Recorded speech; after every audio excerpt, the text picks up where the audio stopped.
2002 ഫെബ്രുവരി 27 Godhra railway സ്റ്റേഷന് സമീപത്ത് വെച്ച് Sabarmati എക്സ്പ്രസിന്റെ S6 കോച്ചിന് ഒരു കൂട്ടം ആളുകൾ തീയിടുന്നു.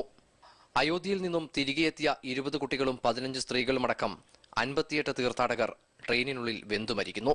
ഫെബ്രുവരി 28 വിശ്വഹിന്ദു പരിഷത്ത് ഗുജറാത്തിൽ ഹർത്താലിന് ആഹ്വാനം ചെയ്തു. കലാപങ്ങളുടെ കറുത്ത ദിനം. അഹമ്മദാബാദിനടുത്തുള്ള നരോദയിൽ വംശഹത്യ ആരംഭിക്കുന്നു. 5000-ഓളം വരുന്ന ജനക്കൂട്ടം മുസ്ലിം വിഭാഗത്തിനു നേരെ ആക്രമണം അഴിച്ചുവിടുന്നു. രാജ്യം കണ്ട ഏറ്റവും വലിയ കൂട്ടക്കൊലകളിൽ ഒന്ന്. ദിവസങ്ങൾ നീണ്ടുനിന്ന കലാപത്തിൽ വിവിധയിടങ്ങളിലായി 1200 ആളുകൾ മരിച്ചതായി ഔദ്യോഗിക കണക്ക്. എന്നാൽ അനൌദ്യോഗിക കണക്ക് ഇതിന്റെ 10 മടങ്ങാണെന്ന് പറയപ്പെടുന്നു. ഗുജറാത്തിൽ അന്ന് മുഖ്യമന്ത്രിയായിരുന്ന നരേന്ദ്രമോദിയുടെ മൗനാനുവാദത്തോടെയാണ് കലാപം അരങ്ങേറിയതെന്ന ആക്ഷേപമുയർന്നു. എന്നാൽ കഴിയുമായിരുന്നതെല്ലാം ചെയ്തിരുന്നുവെന്ന് കാട്ടി സർക്കാർ അതിനെ പ്രതിരോധിച്ചു. അന്വേഷണ സംഘങ്ങളും കുറ്റക്കാരെ കണ്ടെത്തലും കോടതി വിധികളും ധാരാളം വന്നുപോയി. എങ്കിലും മഹാത്മാഗാന്ധിയുടെ നാട്ടിൽ നിന്നുയർന്ന മനുഷ്യമാംസം കരിഞ്ഞുണങ്ങിയ ഗന്ധം ഇന്നും അവശേഷിക്കുന്നു.